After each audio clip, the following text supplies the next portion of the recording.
What's up, everybody? It's your boy Rebel here, and it's the end of the century! And every 10 years, it's nice to take a look back at the past 10 years and say, those were years. And what better way to waste a bunch of time than by going over my top 10 wastes of time over the past 10 years?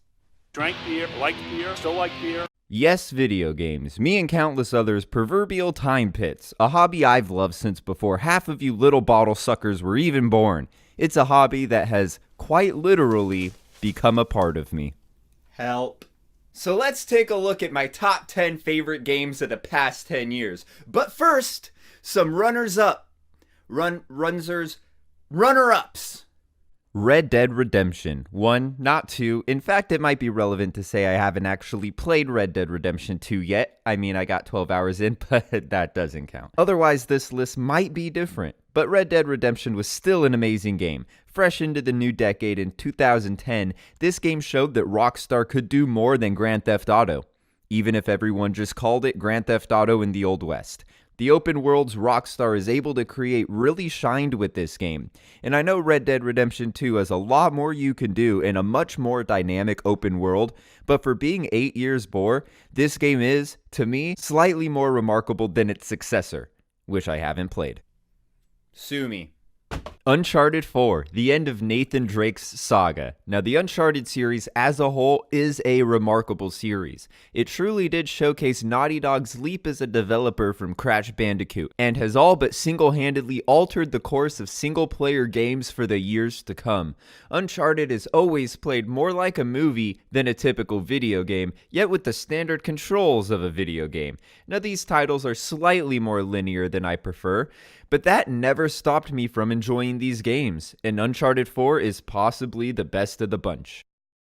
The Witcher 3. Now, The Witcher 3 is utterly amazing, and while I've never played the first two, it is a truly captivating series. From the story, to the world, to the combat system, the only thing about this game is it tries really hard to be an RPG. The story is more linear, yet gives you all the RPG elements through combat, and for some reason, it doesn't stand up as well to other games of a similar genre that may or may not be on this list, but still, this game is amazing, and while it didn't make my top 10 list, it almost did. Also, I've never played Breath of the Wild. Alright, folks, to start the decennial edition of Rebels Retrospective, coming in at number 10, drumroll please,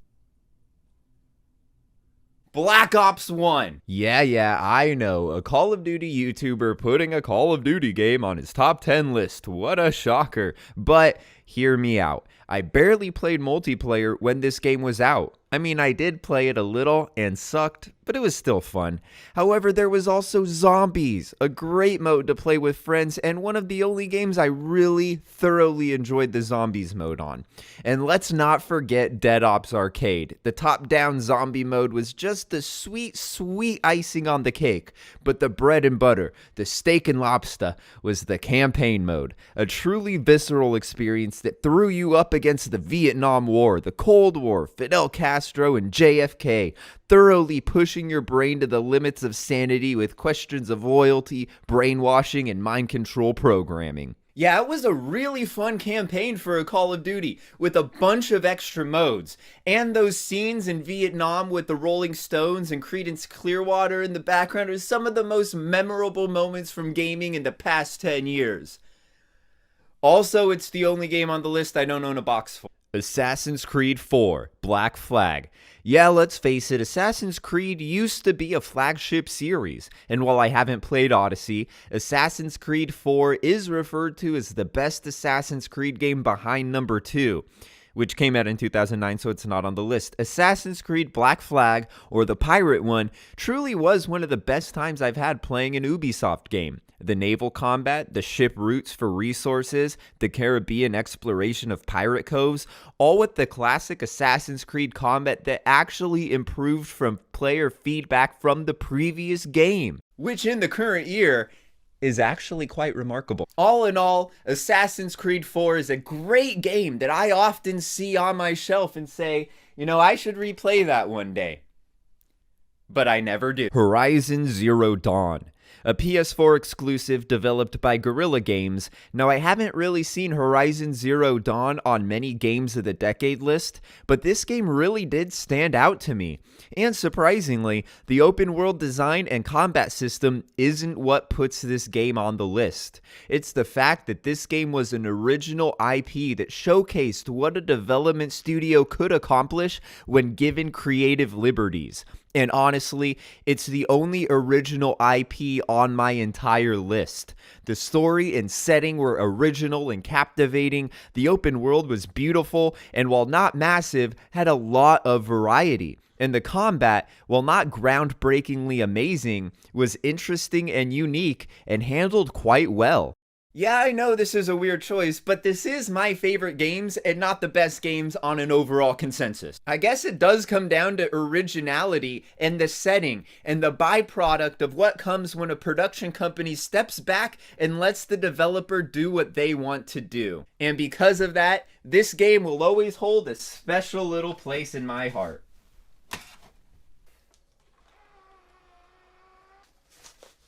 Arkham City and Arkham Knight. Now, the Arkham series in general is an amazing series, and while Asylum is the classic, it released in 2009. Yet the 2011 PS3 and 360 Arkham City and the 2015 PS4 Xbox One Arkham Knight are each groundbreaking improvements upon its predecessors, having the whole scope of Arkham Island to explore with or without the Batmobile is truly immersive. The combat, while initially created for Asylum in 2009, went on with the series to remain one of the best style combat systems that I have ever experienced. The 1v15 fights that have you perfectly timing attacks, dodges, counters, while mixing in all of Batman's gadgets, trying to build the highest combo. And the stealth areas that have you zooming from gargoyle to gargoyle, laying traps and plotting takedowns, while the movements and location of every goon are all you can think about. And the story in both games is amazing. But I am a bit of a Batman nerd, so take from that what you will. And yeah, I know it's kind of cheap to pick two choices for one spot, and I hear what you are all yelling at me, Arkham City is the clear choice. And that's why I pick Arkham Knight. I mean, come on, it had the Batmobile. Plus, it's not like I said Origins. Grand Theft Auto 5. An obvious choice, I know, and while the story in Rockstar's Red Dead 2 was clearly the superior story, and yes, I could tell that from the measly 12 hours I put into it, the world of Los Santos is one that I can more leisurely explore and screw around in.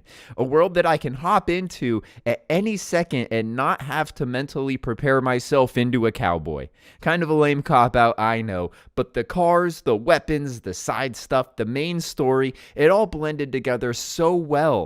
And I've always loved the LA GTAs compared to the New York ones due to the major variety that LA naturally has. And yes, I got this game on the PS3. Yes, I got it again on the PS4. The jump in graphics was quite nice, as well as the introduction to being able to play in first person. And I know this is kind of weird, but the graphics and scenery in this game were so good that I would turn the game on and do other stuff in my room while I had the Los Santos skyline just chilling in the background. Please send help. Animal Crossing New Leaf. Now, I know this is a very strange choice for an adult gamer, but I wasn't always an adult. And Animal Crossing on the GameCube was one of the most interesting games I played in elementary school. And while I never played Wild Worlds on the DS, I did play City Folk and picked up New Leaf once I purchased the 3DS. And still, to this day, there is just something about the Animal Crossing series that I thoroughly enjoy. And yes, I'm stoked for New Horizons on the Switch in March. New Leaf on the 3DS was great because I always liked games I can play while watching Hulu in the background. And once I'd play for a week and get the ball rolling on my town, it was basically a 20-minute sesh every day after that to check the store, catch new bugs and fishes when a new month hits, meet that new villager who just moved in, special NPCs on holidays, and so much more. Yes, Animal Crossing. And if you even remotely understand why I put this game on my list, please let me know. I really need some reassurance that I'm not a psychopath. Call of Duty World War II. Yeah, it's another Call of Duty. I know, I just broke the cardinal rule of only one game per franchise. I'm terrible. But Black Ops 1 was on the list because of the campaign. and zombies. This game is on the list because of the late blooming multiplayer and mainly the fact that this game is the game that inspired me to go buy a capture card and start my YouTube channel. And while I'm still playing the new Modern Warfare grinding to Damascus camo, the meta of World War II's multiplayer is one that I know I'll jump back on to enjoy from time to time. And I know the game launched in a not good state, bugs, problems, a non-infinite sprint that all but ruined the multiplayer, and despite that, this game turned into one of the best Call of Duty multiplayer experiences ever, at least for me. And my time played on this game should help to explain how much I really do love this game. Yeah, the campaign was mediocre and zombies wasn't anything special, but the multiplayer was something that truly did change me. And without it, I might not have started this YouTube channel. And because of that, I had to put this game where I did. Elderscrolls V Skyrim. Yes, Skyrim obviously had to be on this list. It is truly an amazing game. The vastness of this game is almost too much to handle. Actually, it is too much to handle. The first time I played this game, I got 35 hours in before I just gave up because I couldn't keep track of everything that was going on. And then I randomly became a vampire, and that's when everything kind of fell apart. But the second time I played this game, woo boy, I tried to do as much as possible, and I really saw how much this game has to offer. However, my third playthrough, I was much more selective of my quests, choosing those that really only fit with my Khajiit character and their backstory. This game is huge, and the dungeon combat loop is repetitive and a bit old, but it's also tried and true, and makes this game a guaranteed time pit with so much immersion that just turning the game on causes a little bit of anxiety. Yeah, this game actually does have too much to offer. And because of that, because of the fact that you can skip 3/4 of the quest in this game and still get a few days of gameplay out of it, it is utterly amazing. It is the quintessential fantasy RPG, and my third favorite game of the past decade. Did I ever tell you the definition of insanity? Far Cry 3. You know you have to put a game this high in your list when your friends questioned your sanity because of how much you've played this game. And oh boy, did I play the hell out of this game. I remember seeing the trailer for this at E3 and I was instantly captivated. The story, in hindsight, wasn't great, but at the time it was the perfect over-the-top action game, and the gameplay loop had me hooked to clearing outposts. The weapon choice was good, and the gunplay made it, at the time, my favorite first-person shooter. I played the story, I played it again on the hardest difficulty, then I played it a third time on the hardest difficulty, but only using a bow and arrow. Yeah, the show Arrow was at its peak, so I did a playthrough as Oliver Queen on the island. Yeah, you heard me. I turned this game into an RPG. Suck on that, Bethesda. Yeah, like I said, the gameplay loop had me hooked. Clearing outposts is still one of the best parts of any Far Cry game that comes out. Then there was the infamous Blood Dragon DLC, standalone DLC, with awesome neon lights and hilarious dialogue. Yeah, you didn't need 3, but it was built off the same exact engine, so I'm just lumping them together. Also, this game had a multiplayer. Yeah, during my third or fourth playthrough is when my friends started to question my mental well-being.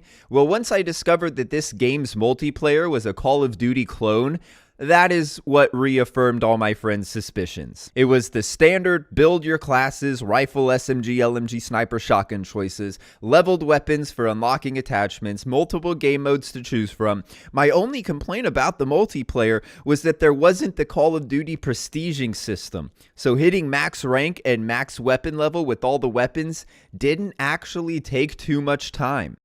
Also, it's an Ubisoft game, so the multiplayer servers are utterly terrible. And they've remastered the game for the PS4, but chose not to include the multiplayer in the remaster. That was a bad choice. Regardless, though, I really did enjoy every minute I played of this game, which was quite a lot, and because of that, this game gets the number 3 spot on my list. Oh, my PS3 games are over there. And now, my favorite game of the decade, my favorite game of the past 10 years is Fallout 4. Hold the phone. Really? What? Fallout 4? What? You do realize how dumb this is. What's wrong with that? You know how much I enjoy this game. Yeah, but seriously, you do know Fallout New Vegas came out in 2010, right? Yeah, but I've never played it.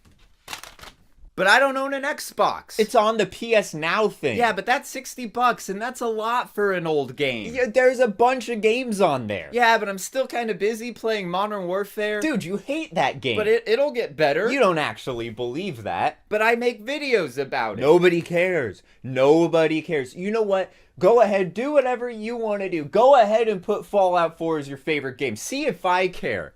Nerd. Jerk. I heard that.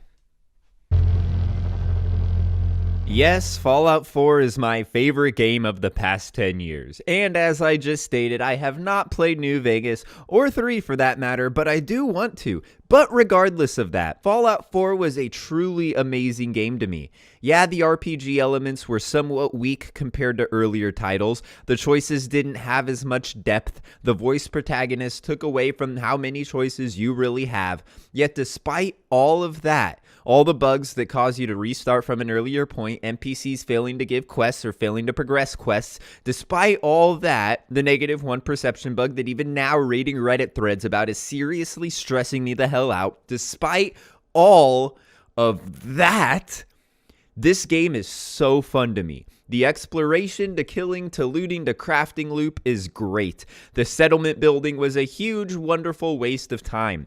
The atmosphere, the ambiance, the music. I have a majority of the songs from this game on my Amazon Music, and I often enjoy putting them on even now. The whole retro futurism atom punk genre has to be one of my favorite sci-fi subgenres ever, and Fallout 4 perfectly encapsulates that.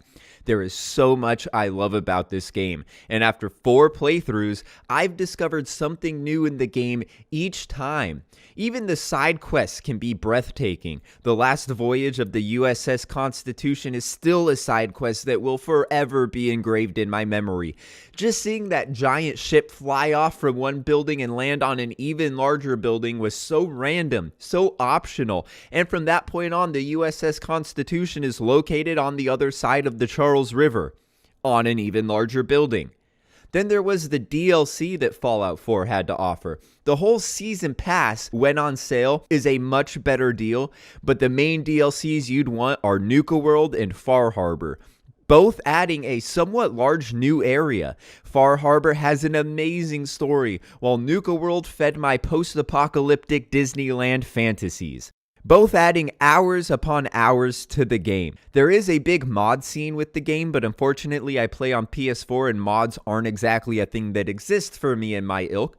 Yet there are some that can add even more hours upon hours of enjoyment to this game. Yes, with all that this game has to offer, it is clear that it had to be on my list. But why at number 1? What could cause this game to be my favorite game of the past decadium? Survival mode.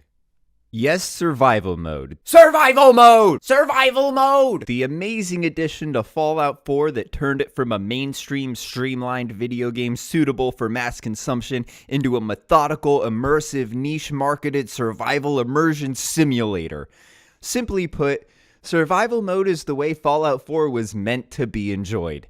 You have to eat or you get stat debuffs, you have to drink or you get stat debuffs, you have to sleep or you get stat debuffs, and sleeping is the only way to save. It's truly an immersive experience. And while there aren't many game-changing mods for Fallout 4 on PS4, while playing on survival mode, a saving mod in the menu and portable camping mods are a necessity due to how buggy the game can be, and a darkness at night mod along with a flashlight cone-shaped Pip-Boy light mod really add that needed ambiance of danger to roaming around at night.